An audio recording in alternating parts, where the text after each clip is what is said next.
as a sports psychologist, I'm hungry as anything for results and repeated results. I don't deal in the words of I'm fine. Fine is 5 out of 10. I don't want 5 out of 10. It's about excellence. It's the pursuit of perfection, of the impossible pursuit of perfection. Of course, I knew this as well from Viktor already. A bronze in Rio in the first games. And then we have him getting over the hurdles, internal ones, in the Super Series finals. So then you have belief building. You know, I can medal on the big events. Exactly. I can beat the biggest players.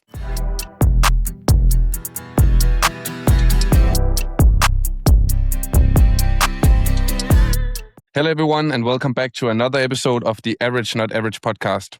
I'm Viktor. And I'm CK, and this is a widely requested topic on the podcast, and I'm super excited about this one today. Today, we are joined by someone who has spent over a decade helping people unlock their potential and perform at the very highest level, from aspiring athletes to Olympians, world-class performers, and even leaders in the corporate world. Please welcome Muhammad Deen.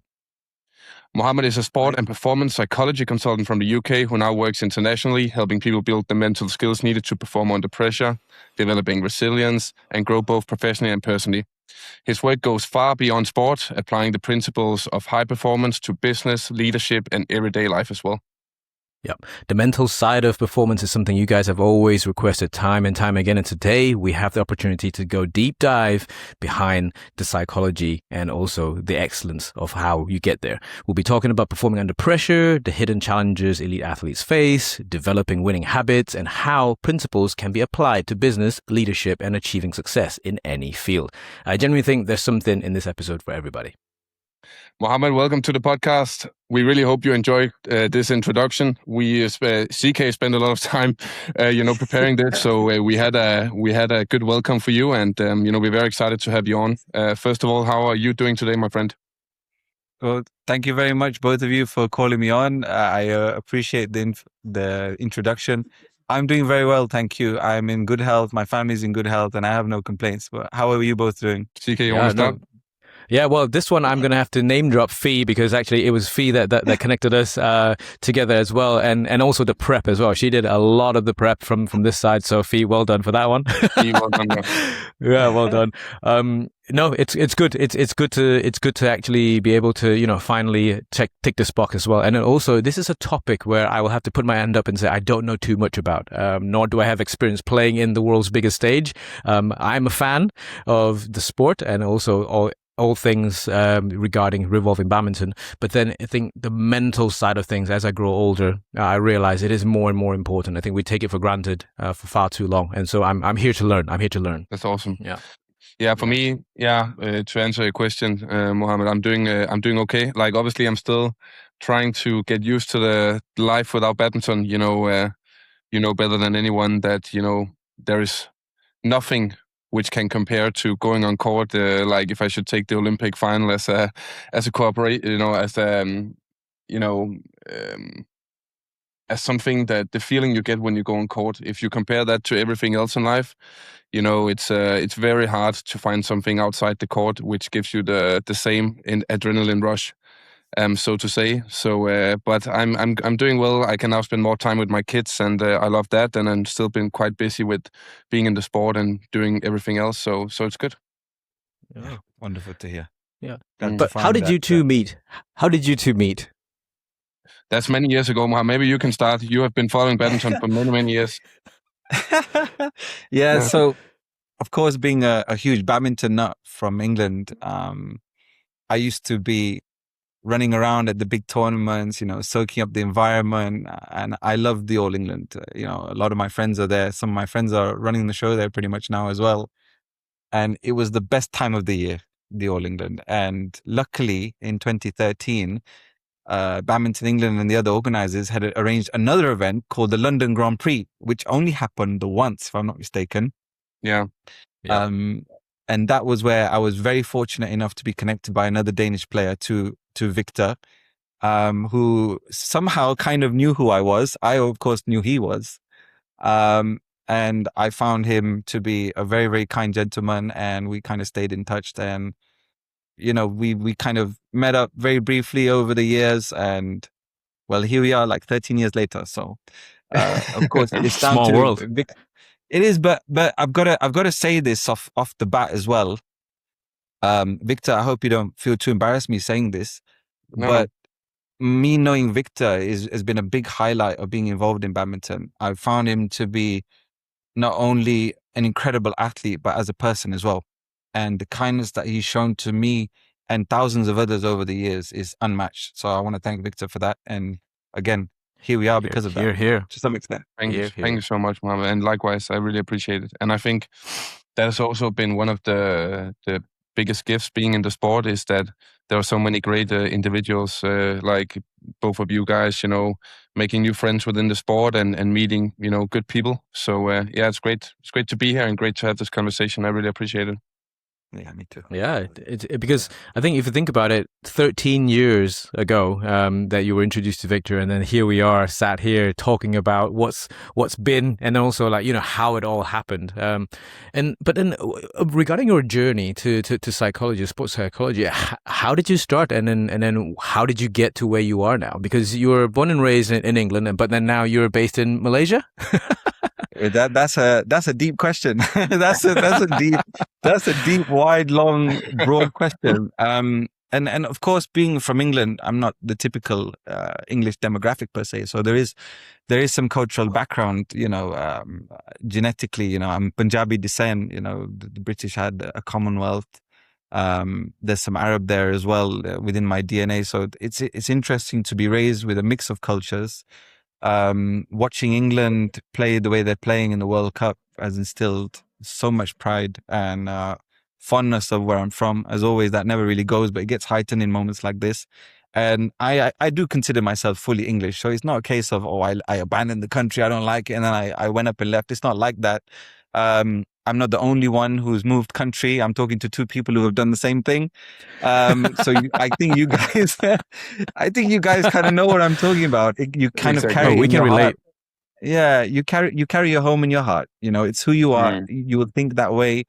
I still think in English. I speak a couple of other languages. I don't think in other languages. When I see the prices of things, the first thing that comes to my mind is still pounds. When I'm doing the currency conversion, I don't know if it's the same for you guys.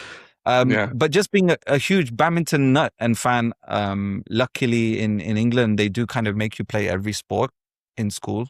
Physical education, they make you run for track, which I don't like. I never liked it. They make you do tennis, rugby, football, cricket, and it's a big part of our culture. So, you know, you kind of get very used to watching the snooker world championships and Wimbledon and all of the football. You know, it's just part of our culture. So I used to play squash quite regularly. My dad played squash, but I didn't really like it too much. When I picked up badminton, it was just an immediate love story. I kind of started a little bit late. Got really, really involved in it. I was lucky enough to get picked into the state squad quite quickly. Someone who you might know, I'm not sure, was also in the state squad at the time, a guy named Peter Briggs. I know Viktor definitely knows him. Yeah. It rings a bell. Yeah. Briggsy. So I was part of that state squad. And it got really, really tricky around the age of like 17 to play badminton. Like juniors was kind of like fine. I was like, right, I'm kind of used to this now. I like it. I can see my progression. And then you get to like 17, 18 and you start playing as adults and in leagues. And the game for me was totally different. It was really difficult to deal with at the time. And I just hated badminton so much. There was like a 10, 11 month period. I didn't want to go near it. I didn't enjoy it. I wasn't looking forward to the sessions. We used to kind of have socials afterwards. I didn't really want to socialize with my friends afterwards. And kind of me discovering my way out of that, understanding that this sport is got a lot to do with not just your mind, but also your heart, kind of made me fall in love with that side of it. Like, oh, there's actually something else to train besides the skills. And around that time was like college, you know, you kind of decide where you're going to go for universities and stuff like that. Prospectus came. I was just flicking through one of the prospectuses and it was like sports psychology. So I was like, okay, this looks interesting. And by the time I read like the first 2-3 paragraphs, I was like, this is it. I didn't realize this is the thing. This is the thing. And that was it. I just kind of deep dive into sports psychology and I just followed my career path here. Wow. Very cool. I love the story. I think also with, you know, you going through that you did with badminton and stuff like that, it must also be, you know, it must be nice to try to understand like, why did you feel that way? And badminton is like, you know, now Wimbledon was just over here, but it is a lonely sport in terms of like, especially when you're playing the singles and stuff like that. You're not a part of a team in the same way as you are with other sports. So you mentally really have to be strong in order to get very far within the sport. So yeah, again, sports psychology is still very underrated in the sport. And I'm looking forward to talk about also the cultural differences in terms of how good are we at talking about things and stuff. I feel like even though we have a long way to go in Europe, we are still a little bit further ahead than we are in Asia. And has been very interesting for me, the differences in that part. Yeah, because I think historically, I mean, so I'm born and raised in Asia, come over, lived in the UK. Yeah. I now have spent more time in the UK than I have in Malaysia. And then I can completely see both sides of things. Like obviously with traditional Asian culture, you're not really, I guess, you're not supposed to show that weakness side. Like, showing emotion is a form of vulnerability in some way. But then, I mean, I can see that now with the work that I do with the teams that we work with and the professional side of things, it's very important to be incredibly honest with everybody and also yourself. And sometimes it's everything that's mental, like everything that we do, decisions that we make, either on or off work or, in training or in sport, it's all connected and it's all interconnected. Like if you're having issues at home, you're going to bring that into training, you're going to bring that into work. And so how do you cope with that?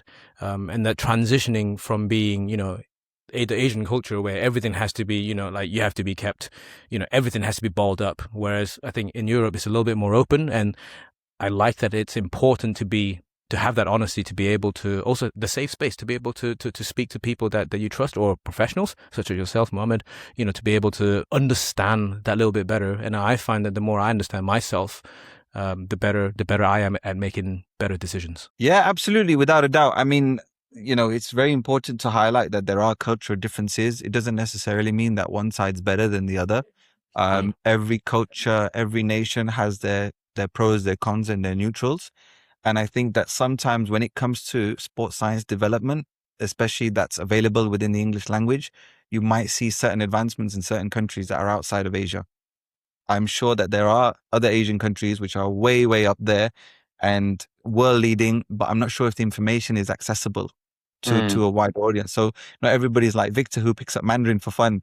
If there's a Chinese German, it's not going to be too many people around the world who can pick that up. And that goes for the same for other major languages as well, Spanish, Portuguese, whatever it is. So in terms of sports psychology, I do feel like a lot of the drive from the educational background of it to the models that we might use might be a little bit more from England, potentially where I'm from, or the UK. And the adoption is slowly but surely coming in, at least to Malaysia, I'm sure of, without a doubt. But there is a level of openness as well too within Malaysia and other countries. We see athletes talking a little bit more openly. They have their own platforms. They give interviews. They can engage with the media differently, and they will highlight upon it. So I think there's still some work to do in terms of getting everybody up to speed, not just in terms of being open, but also defining what sports psychology is. This is also a tricky situation to be in. People don't know what it is. And psychology, if you ask 10 sports psychologists how they work, they might give 10 very different answers, So there's still some work to do on defining what the role is. We're behind nutrition, we're behind strength and conditioning, we're behind physiotherapy. These are very clearly defined roles, but we'll get there eventually. And I'm sure the field will definitely mature into that. I think so too. I think personally, also it's very, very individual how you as an athlete, like what works for you. Like there's been times in my career where the more, as you say, of course it's hard to define, but a more traditional sports, psychologist has been helpful for me. And then in the end of my career also, I was working with like a former Navy SEAL where, obviously he hasn't taken any like sports psychologist, he hasn't any education and stuff like that, but the human connection and the way we were communicating was the relation basically I needed that time in my career. So it's very individual, like how what works for you. And that's just super interesting. How do we get the athlete in a place mentally be it whatever it is, in order to let the body do the work on court. And that's a tricky one, because it's always fluctuating. It can be many things. It could be things that happens on court, and it can be things that outside the court, which impacts the performance. So it's a tricky job you have. Yeah. You put it nicely, Viktor. It's tricky, but it's a lot of fun too. And I think Viktor hit the nail on the head. It's all about connection in the end. We're going to have very difficult, potentially sensitive conversations with people. There has to be a connection. And, without getting so technical, it's a heart to heart, right? There's a reason that phrase exists.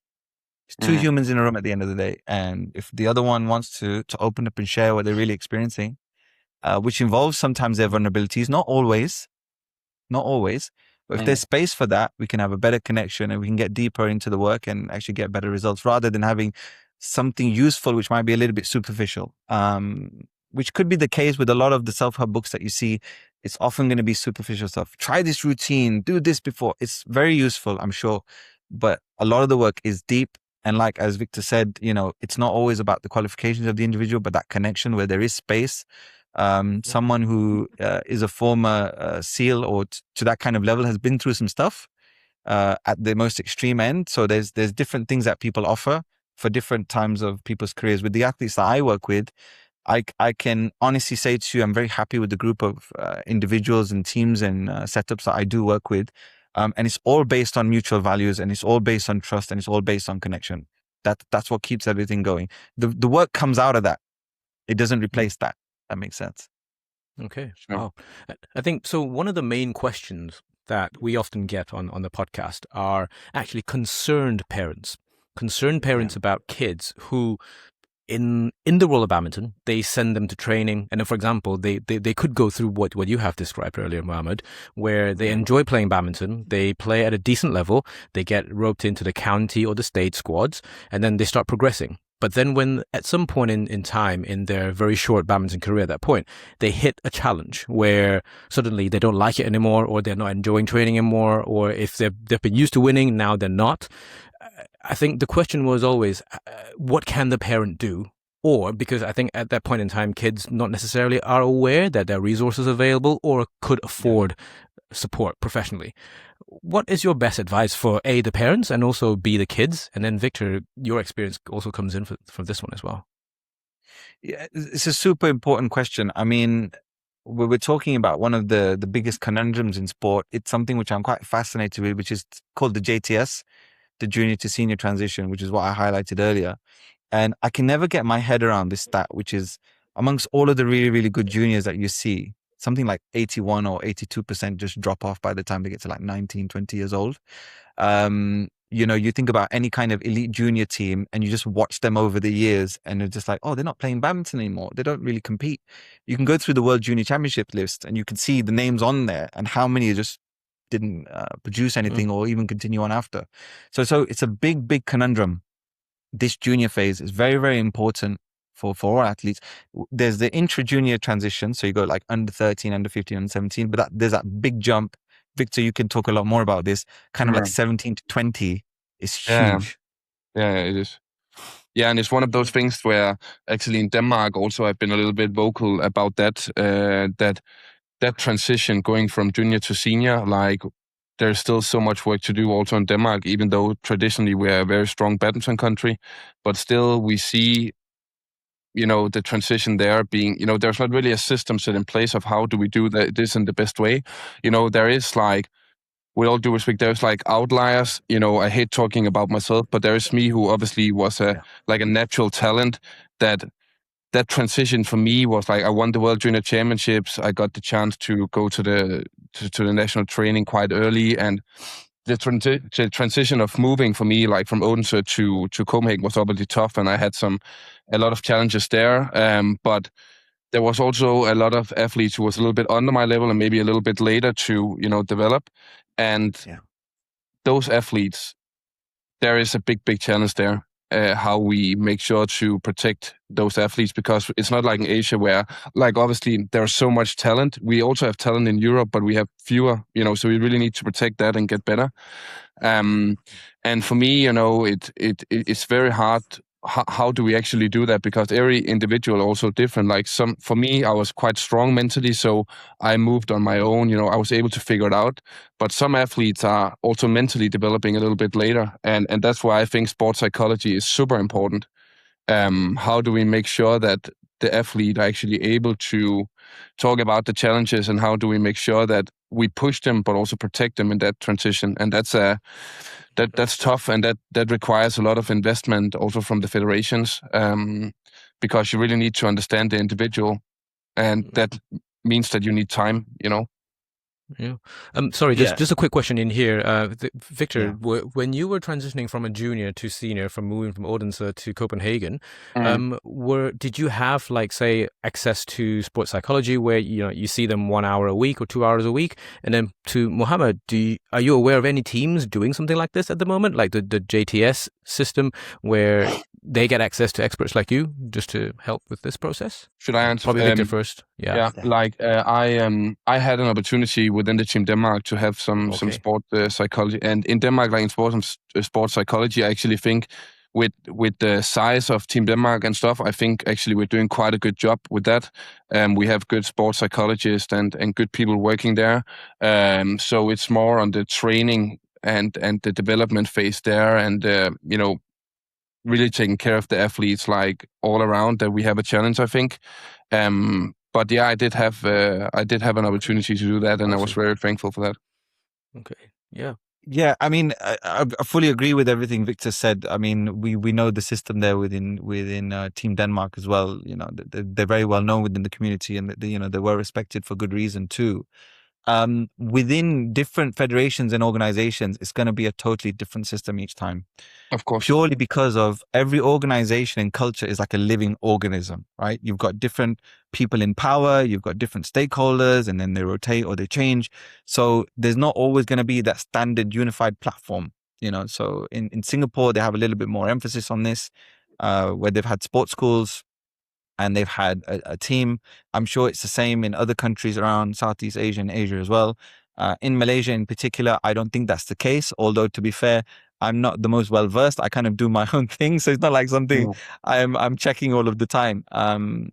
But I think your original question was like, what's a parent supposed to do, right? If they have this issue, what I would say is to take a multi-pronged approach. It's too simple to say, just do this one thing, it's going to work like that. No, we can't be arrogant or flippant to the size of this challenge. What I would say to parents, if they're not creating the healthiest environment for open conversations and safety, they got to look at themselves first. It's not always the case, but it's often the case that parents are creating more problems. I'm not saying that's always happening, but it does happen. So I would advise parents to look within themselves, to put their own emotions aside at times, or to work through them healthily, to not live through their children. If they were failed athletes, to not put that on their kids, and to create a healthy environment where it comes down to these debriefs in the car or these debriefs at the home go well. Because the young junior athlete who's still got a brain developing, that's not going to really fully develop until the age of 24, 25, is going to feel a lot of things, and they're going to feel big things. And they might not know all of the words to say what they're feeling, So just give them the space and the time.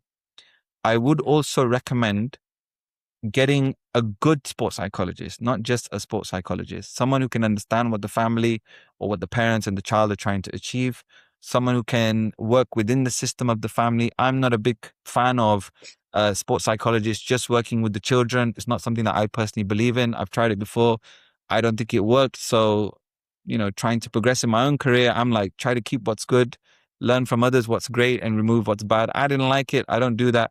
I try to communicate to parents as well to help them to have that same accountability to their emotions, to think about how they set up their family, how they want to encourage the certain goals within the child. Are they pushing for performance?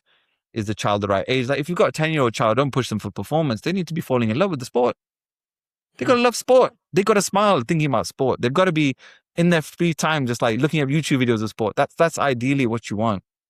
You don't need to push for performance. Now, if they're 15, 16 years old, that's a different conversation. We can start to entertain that. So again, parents got to look at themselves.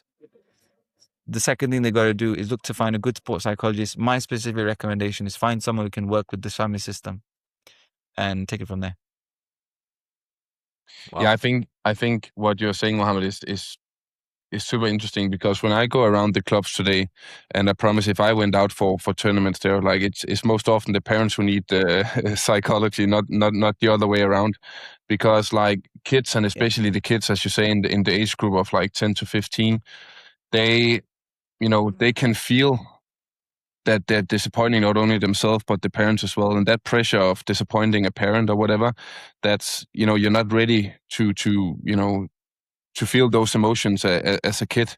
And that's one of the things that I also always try to highlight with my upbringing, is that I was never paced. I was literally in love with the sport, and my father has always been a big part of my career. My mom as well in her way, but my father was driving me around and stuff like that. And there's only been one time where I felt like he thought that I should have played better. And with all that I played and stuff like that, there was a one time, and it never happened again. And I think where I'm at now, and it's just sad to see that sometimes as you say, the parents try to live through their kids and put so much unnecessary pressure. And it's tough for the kids to do so. It's all, of course, they want the best for the children, but sometimes the best thing to do is actually step back and just try to be there for the kids outside the court, and not try to be a coach. Yeah. I guess there's a phrase, right? The hardest part is letting go.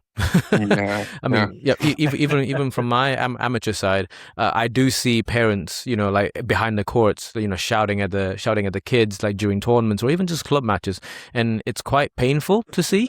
I think we have had coaches that actually have spoken to parents to say, like, look, you probably need to be a little bit more hands off, or sometimes during training session, look, you go out and sit somewhere else, not in the hall, because you're pressuring the kids. But I can relate to what you're saying, and from what I've seen so far. Does that affect you, Muhammad, like on a day-to-day basis? Because obviously, like, if you have to deal with other people's problems, so from not necessarily one person, but from the family's perspective as well, how do you segmentate that? Because obviously you're also human. Do you need help sometimes? It's a beautiful question. So I want to just caveat the last point, is that it's interesting because I've got an 8-year-old son who loves badminton, and a certain Viktor Axelsen as well. He likes watching his videos. Amazing. And when I'm watching him watch badminton, it's interesting that I kind of want to look at it and kind of explain what's going on. So there is that urgency to kind of share with that beautiful moment with him. And the way that I deal with him is just to make sure that he gets love, guidance, and support. That's the end values, because that's what my job is as a dad, basically. And that's what parents need to stick to. Your job is to give lots of love, lots of guidance and support. Stick to your role, In terms of having the mental capacity, I'm going to take the words of my parents, who do praise me for my capacity. I'm glad that I have that.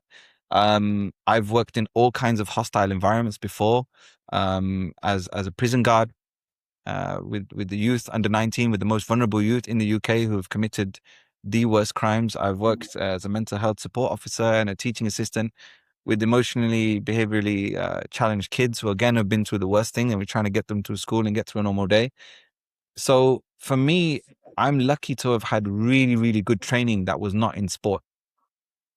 And when you see the ugly up close, your ability to understand and compartmentalize gets a little bit better.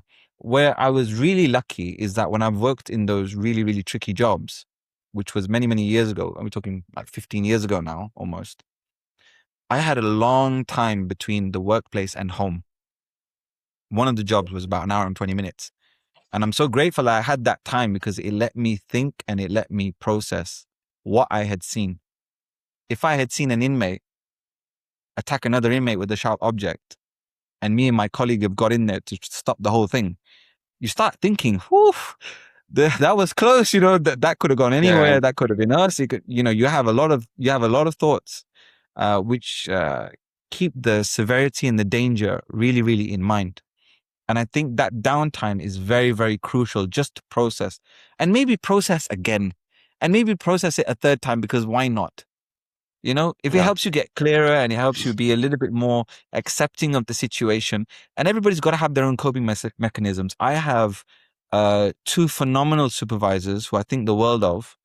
And I'll be honest as well, I was very reluctant to do kind of therapy myself. I'm like, I'm the big tough sports psych. I don't need to do it, right? I'd rather listen to everybody else tell me their problems and work through my own than share my own. Until it got through certain conversations within supervision. And my supervisor, who I trust a whole lot and who understands me really, really deeply, he's occasionally and very tactfully mentioned 1 or 2 things which have just created a shift in my heart. You know, I could be someone that used to blame myself for a lot of things. And he would just tell me something very subtle, like, you were doing the best that you could with the knowledge that you had. And I was like, you know what, dude, that's exactly what happened. And then suddenly I like goes like 8 months where I don't blame myself. So it's not like in the case of that I was out there looking for it, but I didn't sign up for a therapy course per se, but I know that my supervisor is a highly trained therapist. And it's something which I'm more open to in terms of discussing these things openly. People who know me, they know how open I am with things that I face or things that I've struggled with. I am an open book, and I do pride myself on that fact.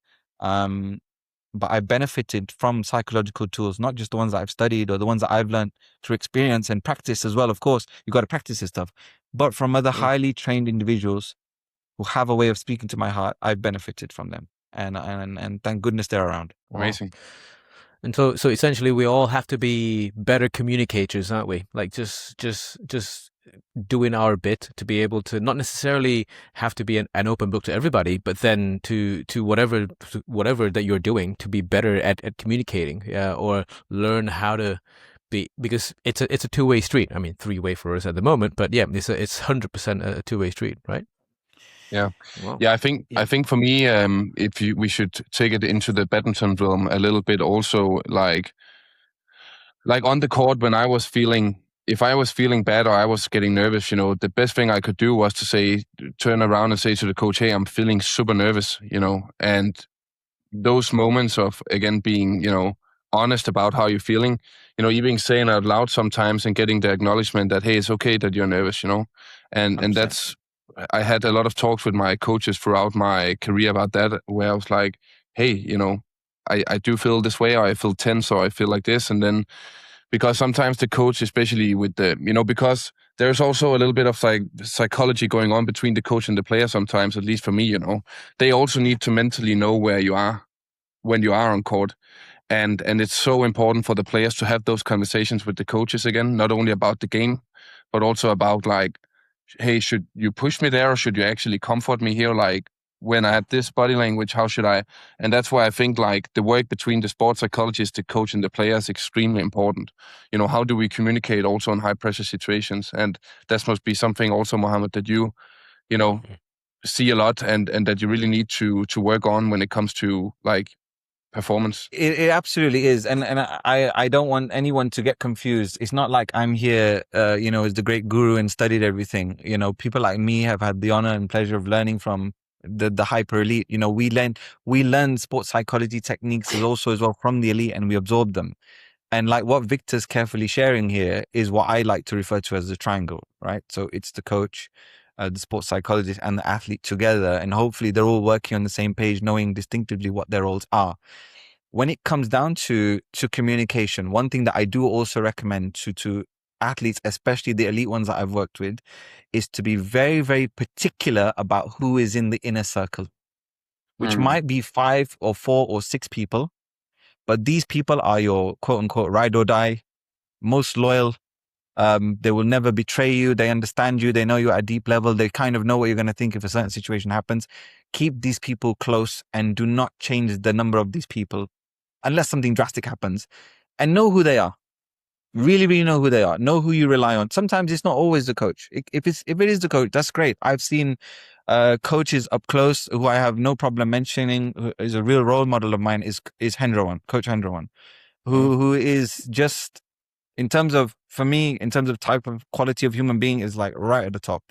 You know, you can learn from people like that in terms of how patient they are, how well they listen. But the circle has to be tight, and it can be anybody. It can be closest friends. It can be old school friends, it could be whoever, but just keep the inner circle tight. And then you have like a slightly outer circle, people who are more of your allies, or you might rely on them for certain things, but they're not part of the inner support system. And again, I think that the higher, it's always important for everybody in every stage of life.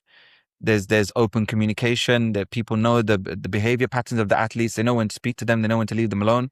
Because it's not like you're always going to be chatting to that inner circle all the time, but they know when to give you space. I think that the higher up you go in sport, the more important this inner circle becomes. I feel like it's a protective system. Almost. It is a very protected system, and I can attest to that. That many of my closest friends in my inner circle is also very small. Also, like here after my career, not talking. I haven't experienced this, but what happens, for an athlete or whatever? What if that inner circle, that is also, you need to be brave in order to go into these relationships, like and be honest and be vulnerable. What if like one of those people who you thought was in the inner circle suddenly, maybe there is a lack of trust there. Maybe there is like not goes behind your back, but you know what I mean? Like, how do an athlete handle that? And what do you do? Do you not have that person in your inner circle anymore? Or what have you seen, and what is the best advice you can give there? This is a great question, and I can only recall a certain situation that I've seen recently with one of my own elites out and around here in this part of Asia, where certain members of the team, the conversations don't go well. They have different expectations. They're coming out with all kinds of comments about just stuff that is hurtful to the athlete. There's different expectations as to what they want from the athlete. They're kind of looking to cash in on the prize, so to speak, and it's heart-wrenching because you think that person is your loyal person, and there's an unsaid thing of they're going to be with me forever no matter what. They can be. You go to war with these people, you do, right? And I think that there has to be open and honest conversations. That's the only way to it. And if the other person can manage it well enough and they can accept your feelings and they can have it with you, then they deserve to be in the team. They deserve to be in your inner circle. They deserve to be in the friendship group. They deserve to be part of your agent or your marketing, whatever it is. And if they can't handle that conversation, then they gotta go. Because if they can't handle that conversation today, God forbid, what are they going to do tomorrow? And again, what I've learned from Coach Hendro, and who taught me this, trust is like a plate. Once it's cracked, you can still glue it together, but the crack is there. We've got to be able to have open conversations with these people. See how they react. Yeah, for sure. Yeah. Wow. I mean, I don't want to break the glass, but it feels like a therapy session here. But it's real. Muhammad will send you an invoice after CK. Exactly. Yeah. No. Like I'm absorbing everything right now because obviously I've.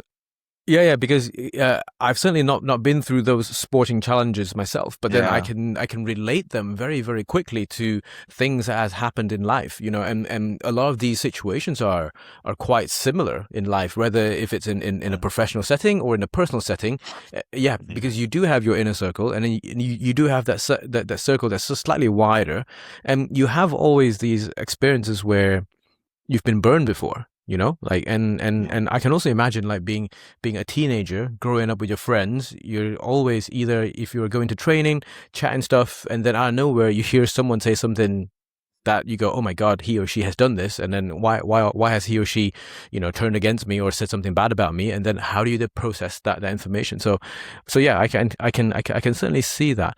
But in terms of the pressure where we all feel to want to perform day in, day out, what would you advise for someone to handle pressure in the best way possible? Or this is a real general question. Yeah. How does that work? Again, it's a super important question. It's the kind of question that I get most of the time. So there's only ever going to be like 3 or 4 questions. Of course, you guys are hitting me with the bangers so far, but it's more like a case of I'm not feeling confident. How do I raise my confidence? I'm nervous before competing. How do I not become nervous? These are the kind of the standard menu of questions that I get. In terms of handling pressure, You will send the invoice later. No. We're all friends here. In terms of handling pressure, again, I would take a two-pronged approach. Okay, where you've got to protect yourself from pressure in the first place. Okay, get yourself around the right people. Make sure that the system you're around is working for you. It's healthy. That's the first place to be, because you don't want to be in an environment which is just giving you lots of pressure anyway in the first place, right?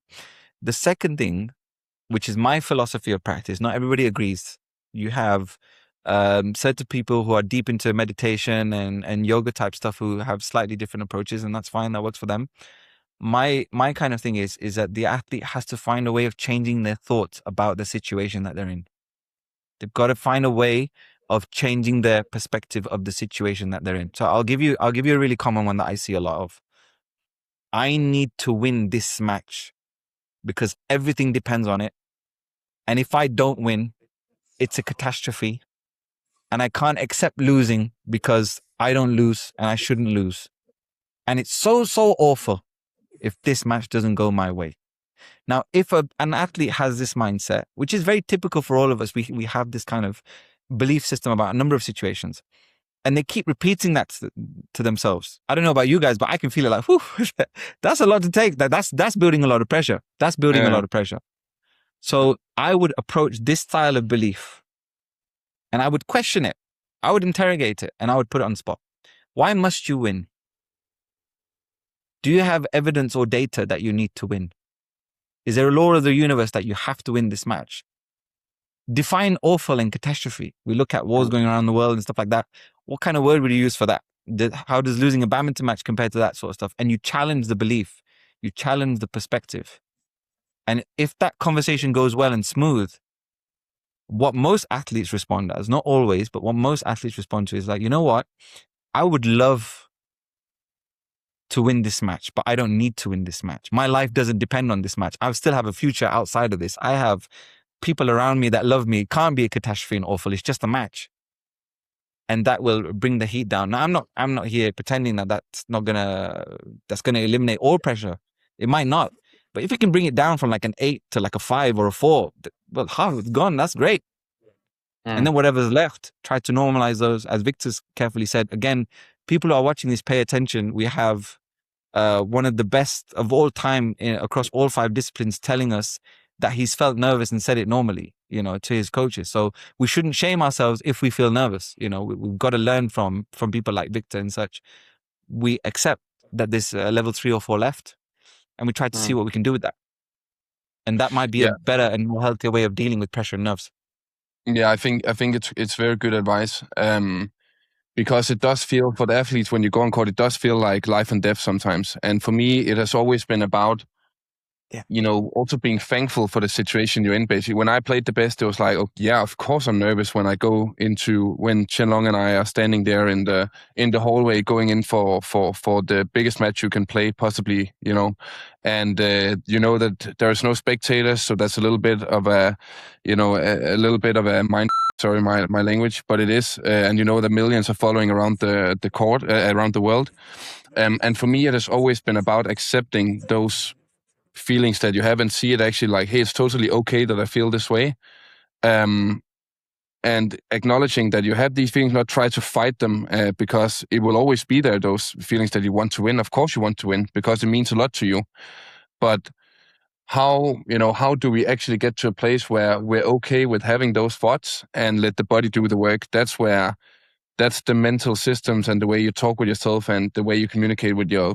coach. That's where it's extremely, extremely important in my, in my point of view. And then also to your point, Muhammad, is that sometimes for me, I also need to be careful. Like, it's super good if you put so much pressure on yourself to say, hey, what's the worst thing that can happen and stuff like that.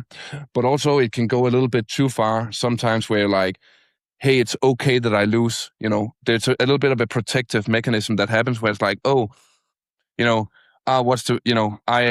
for me, if I won the week before, it's like, oh yeah, I already won the week before. It doesn't really matter. We also don't want to go that far, So that balance is extremely hard, and that's why it's so interesting with the field of sports psychology, because it fluctuates all the time what you need and where is your where is your I'm forgetting the word now, but where are you mentally, and how tense are you? Because sometimes you need to ramp it up a bit, you know. That's So right. it's so hard, and you cannot really answer it in one way, you know. And that's why you need to know yourself. Yeah. Viktor couldn't said it any better. I mean, if someone was to ask me like, what are the two things that everybody can benefit from, I would always say self-awareness and self-belief. If you have these two For sure. things and you keep working on Yeah. these two things, most of the situations in life will be kind of okay. But you kind of Mm. have to build the awareness over time and build the belief, and also build the belief that I can play when I'm nervous. I can play to maybe not the best level, but a high level, even when I am a little bit tense. You know, maybe I don't have the feeling in my jabs and my net kills. And of course, a lot of us, when we get nervous, the net shots are sometimes the first ones to go. You know, but building up the evidence that you can play with that, and then it becomes normal. Because if you've never built a solid database of playing with nerves, it becomes the great unknown, you know. So again, that's what experience is. You go through you kind of go through situations, and I didn't really want to particularly get too technical today, but I feel like it would be an injustice if I didn't. So I will. We have from the body of research, we have negative automatic thoughts. We call them NATs. Okay. So that's a case of, oh, I made a mistake, I'm going to lose. You know, it's so bad. Oh, damn, I'm no good. But we have PATs, which are the opposite, which are positive thoughts, which go too far, which is, oh, I've played a winner, everything's fine. Oh, I've got this now. This is easy. I'm leading 18-15. It's easy as pie now. And then you see suddenly, you know, 18-15 up, and then it's like now 21-19 loss. And it's like, and we've seen much bigger margins than that. And it's like, well, what the hell happened there? It's like, well, hold on. You might have been a little bit too positive with the situation too. Yeah. So again, building the self-awareness, working with a good sports psychologist who actually understands this stuff. It's not always about removing the negative. It's also shaping the positive. And I know, I trust deeply within my heart that Viktor knows exactly what I'm talking about here. But any kind of athlete who is kind of just like saying that, oh, you know, I've done a little bit of work, it's fine, is not someone I particularly get on with. I don't understand this type of athlete. I'm as a sports psychologist, I'm hungry as anything for results and repeated results. I don't deal in the words of I'm fine. Fine is 5 out of 10. I don't want 5 out of 10. Unless I'm half, you know, gone, you know, the rest of my body's a little bit broken, then 5 is fine. But I don't deal in fines. It's about excellence. It's the pursuit of perfection, of the impossible pursuit of perfection. So as a sports psychologist, I will turn people away, or I will say this relationship is coming to an end because our values don't align. I'm here trying to achieve peak potential, or whatever that means for you. You kind of got to be on the same mission for us to do that together. Otherwise, we're not going to see eye to eye.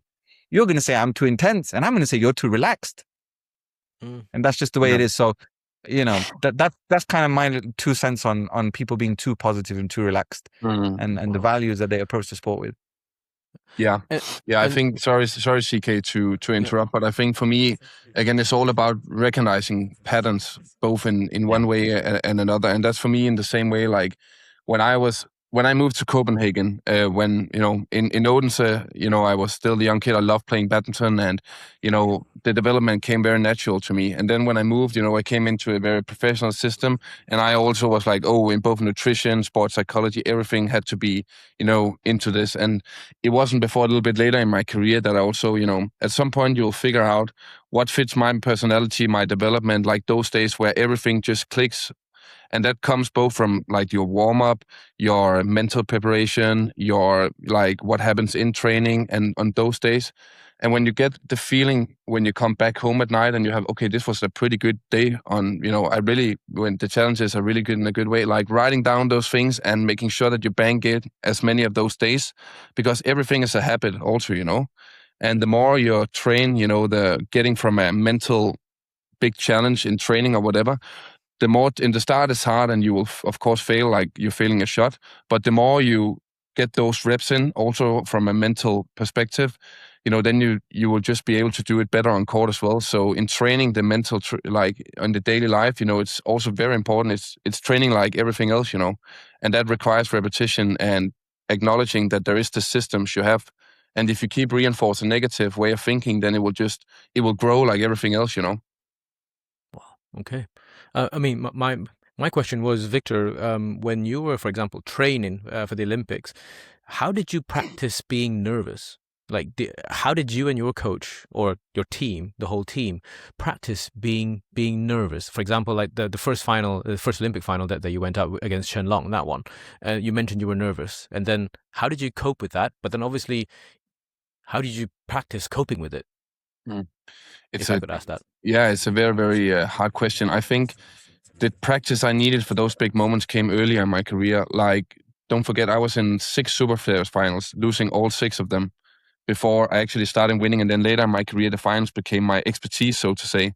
So I was pretty prepared when I came in there. Like, my biggest mental learning, like in terms of the psychology on court, happened probably in the 2016, the Dubai Super Series finals, where I had lost like 6 finals and I had a good chance against Chen Hui back then in the final.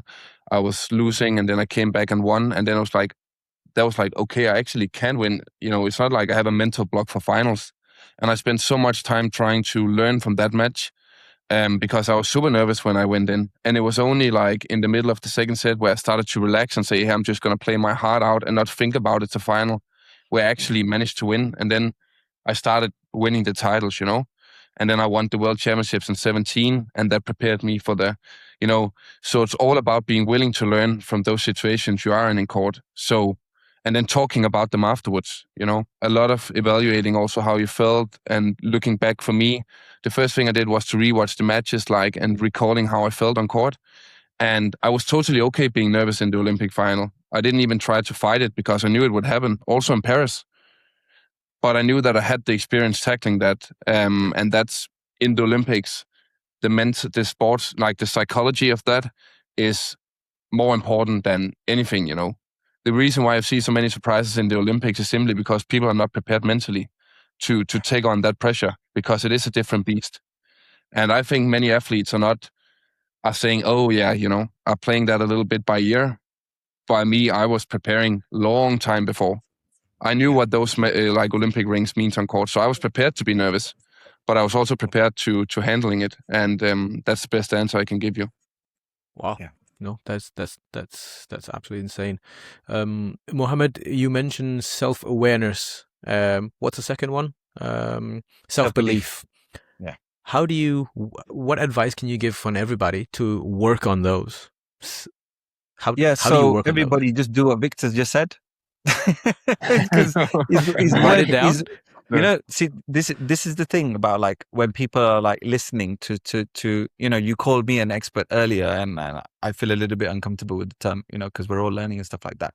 But we truly have a real expert of all high performance, right in front of us, and you have to really digest what Victor's just said, not just listen to it and then kind of think of, oh, I'm going to look for another answer elsewhere. Victor's given you the map. If you think, of course, I knew this as well from Victor already.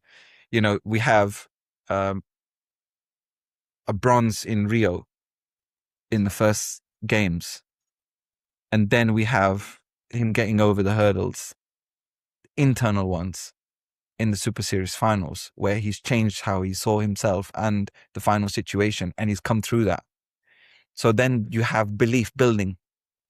I can medal on the big events. Exactly. I can beat the biggest players. I know I can win these. I'm at that level. I'm not kind of flirting with it. I am at that level. And then you go up again in 2017 in the World's finals again. And now it's like, oh, this is a little bit repeated. So you build up that bank of evidence. So self-belief, you can't fake that. Of course you can use your thoughts to take you there, but it's built on real hard evidence that you've done it. Yeah, of course, that means training too. Like, you can go through hard situations in training. There are certain protocols that Christian had mentioned too about doing simulation training and stuff like that. I've done that before too with the national players in badminton. We did that before Tokyo, and I found it to be successful. It did the job. So you can build that up. Like, oh, I faced a really hard situation in training. I got through that. My nervous system is now tuned for this event to some degree. And then you just keep stacking that, and you keep stacking it, and you keep stacking it. And again, what Victor said was, I've watched the matches back. I've recorded how I felt. I took notes. That's all self-awareness. Of course, you don't just want to do this and miss the mark. You want to be as accurate as possible. If you relay this information to your coach or your parent or your teammates, and they can kind of see that you're making sense, then you know that your self-awareness is actually accurate and you're not being delusional, you know? I would want to add one final point. When it comes to sports psychology, my specific approach, I've already mentioned to you guys how disgusting I find, words like fine and average, stuff like that. I don't believe in this kind of thing. But there is a difference between high performance and peak performance, right? So if someone's going for the high performances, they want the 8 out of 10 as kind of a minimum level to achieve as often as possible. But when it comes to peaking, we're trying to figure out what are the things I need to line up in order to give to kind of deliver and give my absolute best on a said event. So what badminton players go through is not only a big event at the Olympics. The Olympic qualifying is kind of brutal, in my perspective. It's hard. It is brutal.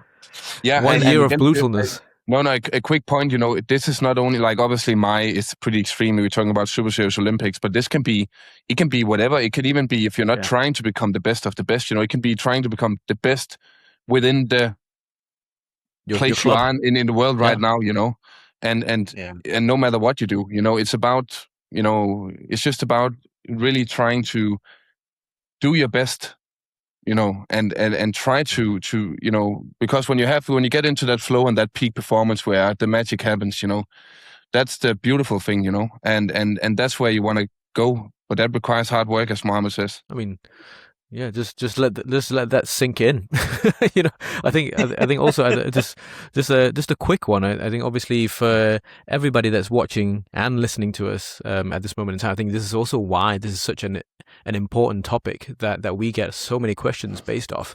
And I think it's very impressive that, Muhammad, you are able to break down in very systematic terms where people can then take away to actually practice in their own applied way. So like Viktor said, we're not all the listeners or viewers or even myself, we're playing for the World Tour Finals or the World Championship Finals or the Olympics, but we are playing within our own little circle. Sometimes we go to matches where we go, I don't think I should be losing this, and then you come off losing a tight 3 sets, and then you go, what just happened, and then it's just that reflective self-awareness of what's happened, and then continuing to work on ourselves, really. I mean, from my side, I've learned a lot to be able to see how you've systematically be able to work on these things. And I think there's no result that happened just by luck, really, in my opinion. It's all based on an incredible amount of pure hard work and then leaving no stone unturned, like really just opening up every single one, even the ones that's uncomfortable, just looking at them and then checking them and then making sure they're polished and making sure you work on these things, I think. Yeah, for sure. Yeah, I mean, even if we're talking about recreational level players or players who are passionate about whatever sport they're in or badminton, whatever, we all want to try and get better, right? We enjoy it and we would love to improve. And I kind of believe that sport, there has no secrets. Like the mental work that you've done or not done will show eventually, So I would encourage people to record their matches, look at them, try to understand what they were feeling or thinking at a specific moment, understand why they made a certain decision, understand why they did the good stuff good as well, not just the bad stuff. Get a fair balance on it. What am I good at? What am I repeatedly doing? Am I dealing with a certain type of player or situation well? Do I play well in a certain type of hall or a certain type of shuttle? And that could go for doubles, mixed or singles. Do I play well with certain people and play worse with certain others? Why is that? And again, when there is a questioning process, an active questioning process, self-awareness builds, and that's what we call reflective practice, right? It's just reflection on what's going on. And I would encourage specifically for video, because our memories can lie to us. We might have a certain narrative, but if we can keep engaging with the video, we can get the actual facts of the situation and we can watch it as many times as we like, right? So I would advise for developing badminton players or parents or juniors in whatever sport that they're doing, people who are passionate, take some videos, watch it, spend just a few minutes every day. It doesn't need to be, a 500-word essay, 5-10 minutes, just have a look at it, make some notes, see what comes out of it. I know that a fun insight. I know that I don't know if the Chinese team still does it, but I know that the players are required to actually write a report after the tournaments, to the coaches and stuff like that, which is, an interesting, an interesting practice. I don't think there's is that requirement from other federation. At least that's the only thing I've heard. But at least that requires you. I'm not saying that that's the right thing to do, but that just goes to show like that pushes you a little bit to think about both of you won or lost. Like sitting down and actually thinking about how did I feel. It's very easy to just say, "Oh, I lost this match." Let's get on. That was a very bad performance. But why was that a bad performance? And that's those questions which are very hard, especially after a tough match. You can take a day or two, but revisiting those situations is extremely important. True. Yeah. Yeah.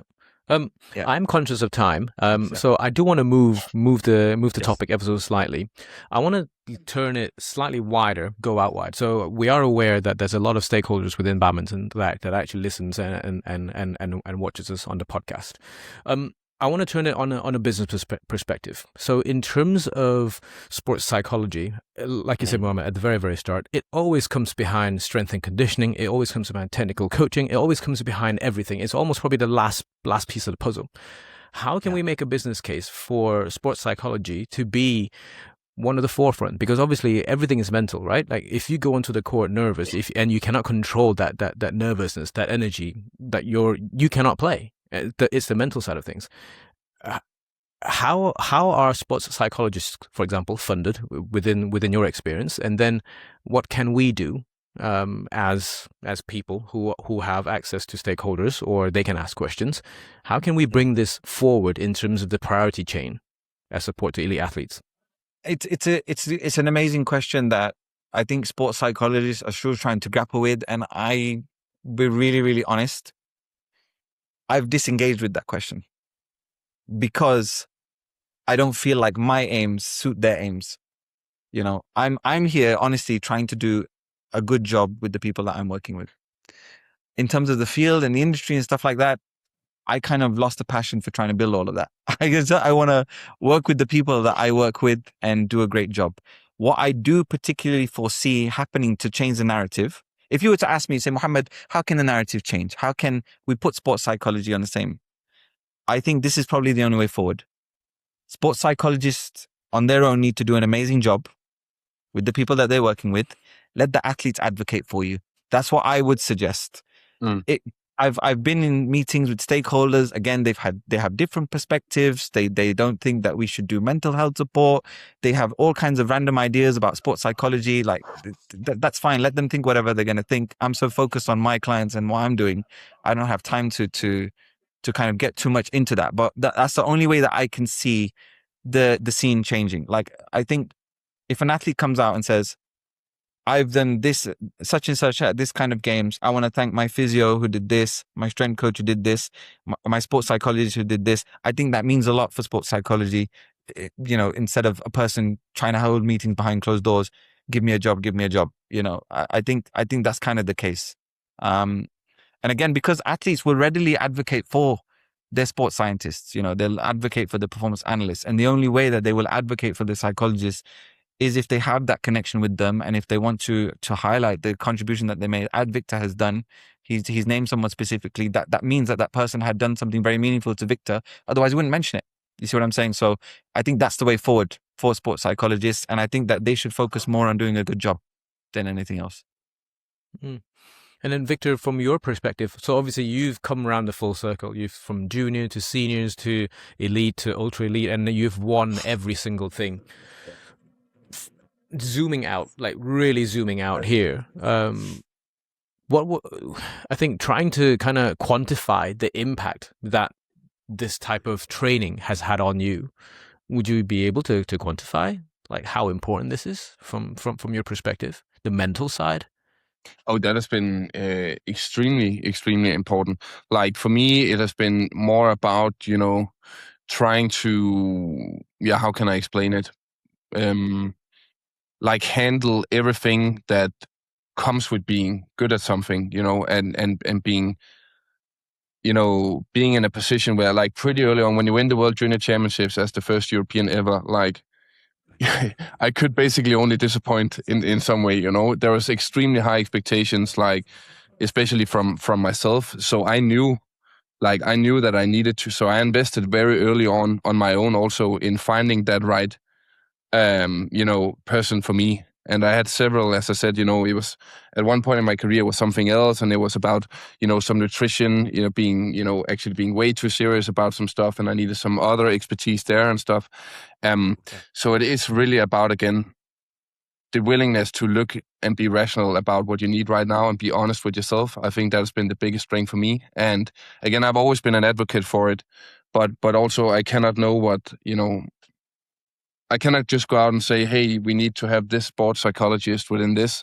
But I think we should have the possibility for the athletes who really need it and where there is a potential, there should be taken very good care of that. It is extremely, extremely important, and how that is, all this federation, political, all this thing, I don't want to even touch it, but I just want to be, again, as Muhammad says, an advocate myself, say it has been a huge part of my career. And if I didn't have the help to overcome some of the challenges I had, both on and outside the court, I wouldn't have been able to win what I want. So I put it up there together with physical training. And as a badminton player, as an individual athlete, everything we do outside the court should be to handle the load and the thing we're actually doing on court. And that also that's also when it comes for the psychology and everything that follows, how are we able to mentally cope with the life we have and the ups and downs, and how are we able to perform and actually be able to perform and reach the highest performance. And you need to invest in that mental health and that mental training. That's the only thing I can say. Wow. Yeah. That's a really, really, really good response, I think, in my opinion. Muhammad, anything from your side to add? Yeah, no, I find myself in full agreement with Viktor. Again, organizations are going to do what they're going to do. I find it very comical when it's like, oh, the players lost because there's mental things. It's like, well, what did you do about the mental side? Oh, we did nothing. So it's like, what did you expect? What did you think 5 or 6 months down the line, like I'm really struggling, or maybe I'm not struggling, but I'm going to have a really big situation and I'm just not going to address this side. And then I'm just going to be mentally on the peak. And again, it comes down to this thing of I'm fine, I don't have problems. I hear this, well, I've heard it a lot in my career. And I'm like, again, it's not always about problems. We want to try to peak in the major games. And again, if you're not going for the Olympics, okay, I get it. You will still have things to work through. There's going to be demands. There's demands prior to winning. There's even more demands after winning. As Viktor said, you can see sometimes people winning medals and then struggling even more after than they did before because now they're a medalist. So there's all kinds of burdens that life is going to throw at you. I think everybody in badminton, or even coaches or even parents or outside of sport, need to take their mental health seriously for their own sake. Suicide rates are up, depression rates are up, anxiety is up, stress is up. Like, it's only going to get worse. We see phone addiction is going up. People are not moving as much anymore.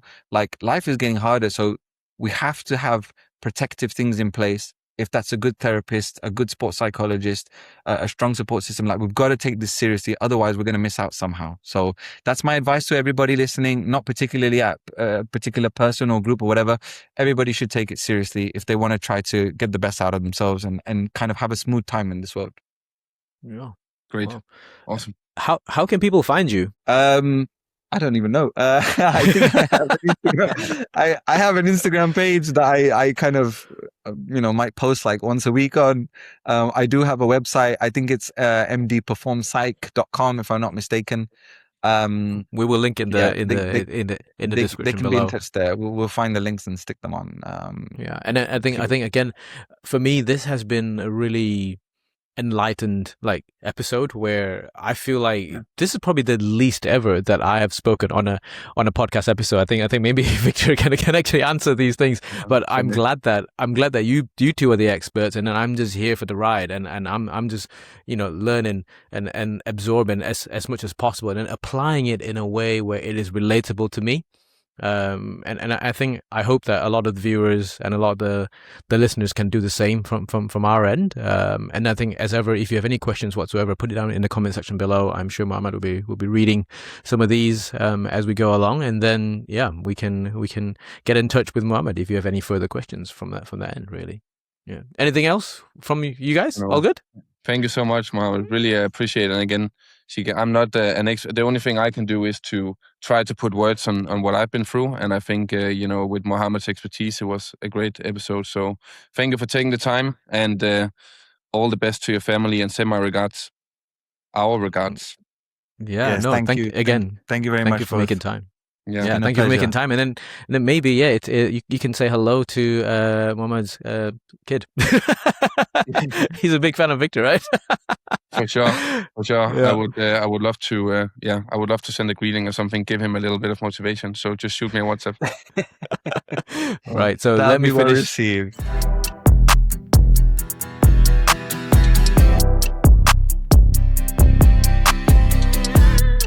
I was totally okay being nervous in the Olympic final. I didn't even try to fight it because I knew it would happen, also in Paris. But I knew that I had the experience tackling that. So self-belief, you can't fake that. Of course, you can use your thoughts to take you there, but it's built on real hard evidence that you've done it. Because everything is a habit also, And the more you train, the getting from a mental big challenge in training or whatever. In the start, it's hard and you will, of course, fail, like you're failing a shot. But the more you get those reps in, also from a mental perspective, then you will just be able to do it better on court as well. And if you keep reinforcing a negative way of thinking, then it will grow like everything else, I knew this as well from Viktor already.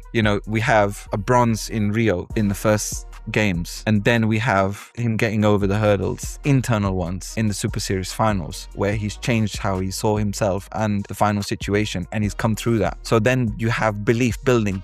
I can medal on the big events. Exactly. I can beat the biggest players, and then you just keep stacking that, and you keep stacking it, and you keep stacking it. And again, what Viktor said was, I've watched the matches back, I've recorded how I felt, I took notes. That's all self-awareness. Of course, you don't just want to do this and miss the mark. You want to be as accurate as possible.